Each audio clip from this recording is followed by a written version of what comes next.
Bien, et ben ce soir, on va se regarder un passage de l'émission de Philippe de Villiers sur CNews. Ce soir, vous pouvez la retrouver en intégralité sur le site de CNews, CNews Replay, puis vous aurez l'intégralité de l'entretien.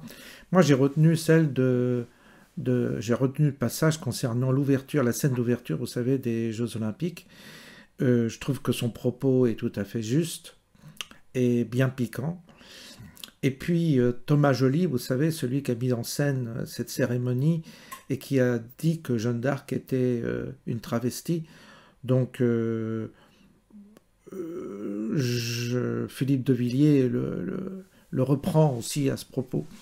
En fait, ces gens-là sont des blasphémateurs quand il s'agit des éléments euh, mythiques et symboliques de la France, plus que religieux. Il s'agit de- d'éléments fondateurs de notre pays, la France, et se permettent d'attaquer ces fondamentaux et ces fondations symboliques. Euh, qui sont-ils? D'où viennent-ils?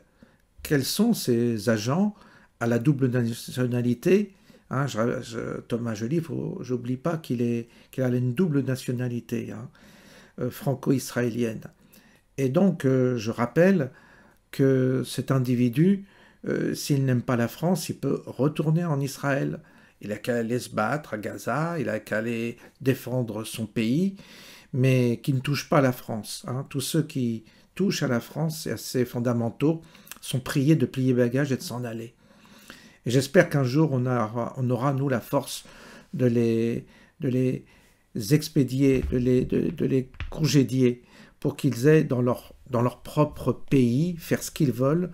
Mais on en a marre d'accueillir chez nous des gens qui détruisent les fondamentaux de la civilisation chrétienne et notamment de la civilisation occidentale, incarnée en France par justement toute l'épopée religieuse, mais pas que, païenne également, parce que avant que le pays soit catholique, il avait ses sources dans une religion euh, naturelle et qui est également une des racines qui fait partie de nos racines également.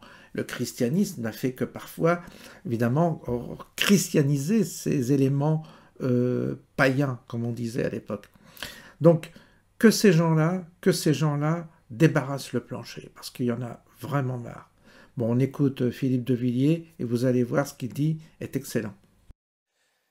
D'abord, image qui a beaucoup choqué, la scène parodique avec les drag queens qui festoient et qui profanent le tableau célèbre du dernier pas fondateur d'une civilisation. On se permet ça avec le christianisme. Ils se sont permis ça, Macron et toute sa bande. Thomas Joly, Patrick Boucheron, le Collège de France, toutes nos élites. C'est amusant, hein. Moi, ça ne m'a pas fait rire. Ensuite, Marie-Antoinette, décapitée, la tête dans les mains, le sang qui dégouline dans la Seine. On légitime de faire une Samuel Paty pour celles et ceux qui entravent la marche de l'histoire révolutionnaire. Et on légitime le féminicide pour la jante résiduelle des femmes de l'ancien temps. C'est horrible. Et puis alors, on passe au grotesque. Aya Nakamura, qui sort de l'Académie française, avant probablement d'y rentrer compte tenu de sa langue, et qui fait chanter Tcha-Tcha, Tcha-Tcha, à la garde républicaine, qui se contorsionne dans une danse du ventre pour célébrer la pluie qui tombe à grosses gouttes. C'est primitif, c'est somptueux, c'est la nouvelle France, la post-France. Alors vous me demandez ce que je dis à Patrick Boucheron, monsieur le professeur du Collège de France. voudrais vous dire merci. Merci parce que vous vous êtes vous-même défini, comme Eliot vient de le rappeler, comme un contre-modèle, un anti-modèle, avez-vous dit, un anti-Puy du Fou. Et ce faisant, vous avez rendu hommage au modèle, aux yeux de beaucoup de gens qui ne nous connaissaient pas, et qui sont venus ou qui vont venir en disant « Mais c'est quoi ce fameux modèle qu'on a voulu contrarier ?» Et donc vous avez érigé le Puy du Fou en une référence matricielle de l'hymne à la France de toujours. En fait, quand on voit les millions de gens qui viennent au Puy du Fou, on se dit la chose suivante. Le Puy du Fou est désormais, c'est une fierté, et je le dis avec beaucoup d'émotion, le Puy du Fou est devenu un des hauts lieux de la mémoire vivante du dépôt millénaire. Monsieur Boucheron, la multicénie qui nous a été administrée par vos soins, elle affichait l'allégorie de nos abaissements. La post-France que vous avez voulu représenter, elle ne va plus chercher ses prosopopées, ses romances dans nos souvenirs. Elle plastronne et s'affuble d'un mépris somptueux et grinçant de ce pourquoi on a tant aimé la France dans le monde. Et simplement, je voudrais vous dire ceci. Ne salissez pas ce que vous ne comprenez plus. Cessez de déposséder le peuple français de son passé, de son patrimoine, de ses héritages. Nous voulons vivre, nous voulons survivre, nous voulons vivre dans la fierté de ce que fut la France, pour que nous puissions dire à nos enfants, à nos petits-enfants, soyez fiers d'être français. Philippe de Villiers, une dernière question, puisque dans les colonnes du Monde, ce jeudi, Thomas Joly, le réalisateur, a une nouvelle fois pris la parole concernant cette cérémonie. Cette séquence, pose le journaliste, comme celle du drag queen ou du chanteur Philippe Catherine, nus en Bacchus, ont choqué. Cette cérémonie d'ouverture se voulait-elle politique ? Pose comme question le journaliste à Thomas Joly.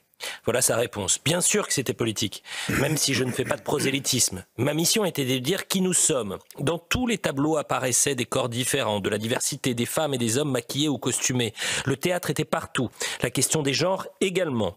Les rois français se poudraient et portaient des talons. Jeanne d'Arc, une des plus grandes travesties de notre histoire, n'a-t-elle pas été condamnée parce qu'elle était vêtue en homme ? Notre culture est faite de cette fluidité de genre. Geoffroy Lejeune. Juste avant de poser ma question, je voudrais juste préciser une chose que personne n'a dite, c'est que sur le fond, c'était un anti-Puy du Fou. Sur la forme, il y avait beaucoup d'emprunts au Puy du Fou. On sentait une forme d'obsession. Ils vous ont piqué beaucoup de choses. Le piano qui s'enflamme, les rails sur la scène, etc. Et au-delà de la question formelle, qu'est-ce que vous répondez à cette déclaration de Thomas Joly ? D'abord, je vais vous faire une confidence. J'ai le temps, non ? On a quelques minutes. Il nous reste 8 minutes. Hein ? 8 minutes. Bon. Un jour, avec Laurent Albert, mon ami Laurent Albert du Puy du Fou, et l'équipe du Puy du Fou, il me dit on t'emmène avec nous, on va voir Starmania. Et moi, ça m'amusait de voir Starmania. C'est la reprise de Starmania. J'aurais voulu être un artiste. Vous avez la voix pour le faire. J'y vais, j'étais de bonne humeur. On était bien placés. Mais moi, j'ai dit incognito, je ne veux voir personne. Et puis, juste avant que ça commence, on voit arriver 3 personnes vers nous, que je ne connais pas, évidemment. Et il y en a un, le plus jeune, qui me dit « Oh là là, Philippe de Villiers, incroyable, vous êtes là, merveilleux, etc. On est touché, on est honoré, etc. Et si vous saviez, vous êtes mon modèle. J'y vais tous les ans, je vais voir la Ciné-Chénie, le Grand Parc, tous les ans, je vais voir le Puy du Fou. C'est vraiment notre modèle. Vous êtes la figure idéale. » Et là, il s'en va, le spectacle commence, et j'ai dit à Laurent Albert, c'est qui ? Thomas Joly. Donc effectivement, il y a quelques emprunts. Il y a le cheval sur l'eau, le piano, etc. Bon, voilà, bon, mais peu importe. Non, je voudrais lui dire ceci. Sans acrimonie, mais après avoir entendu le papier d'Eliott, puisqu'il parle des droits de l'homme, il a que ce mot à la bouche. Au nom des droits de l'homme, devenus les droits de l'homme de sable de la société liquide, vous avez, vous et vos amis, amputé une population, une nation, de l'acquis le plus précieux des vieux peuples, le droit à la continuité historique, le droit pour chacun d'entre nous d'aller chercher dans les siècles passés les mélodies manquantes. Et puis j'ai vu que vous aviez sali Jeanne d'Arc en la traitant de travestie. Ça m'a rappelé un dialogue. J'ai vu Pierre Chaunu pleurer un jour dans mon bureau. Il était comme ça. Il me dit, il faut parler de Jeanne d'Arc, Philippe. Et il s'arrête, il se met à pleurer. Je dis, pourquoi vous pleurez? Il dit, parce que je repense à ce que dit le grand historien chargé, qui était en charge de la chaire de la Révolution française, communiste, Georges Lefebvre, historien communiste. Et un jour, il a dit, devant un amphi qu'il chahutait parce qu'il parlait de Jeanne d'Arc, le premier qui touche à Jeanne d'Arc est un salaud. Et donc, en vous entendant, je repense à ce dialogue, et j'ai vu Pierre Chaunu, je l'ai pris comme ça par l'épaule. Et il m'a dit, vous savez Philippe, Jeanne d'Arc, c'est le plus beau trait d'union que l'histoire ait jamais inventé entre le ciel et la terre. Touche pas à Jeanne d'Arc, c'est sacré. Monsieur Thomas Joly, pensez ce que vous pensez, pensez ce que vous voulez, pensez comme vous voulez, dans votre petit cercle. La France, elle pense autrement. La France, elle veut la France. La France, elle pense que la France n'est pas la France de l'instant de demain qui mange l'instant d'avant. La France, elle n'est pas dans ces petites lubies. La France, elle est dans le temps long. La France, elle durera plus longtemps que vous et vos lubies.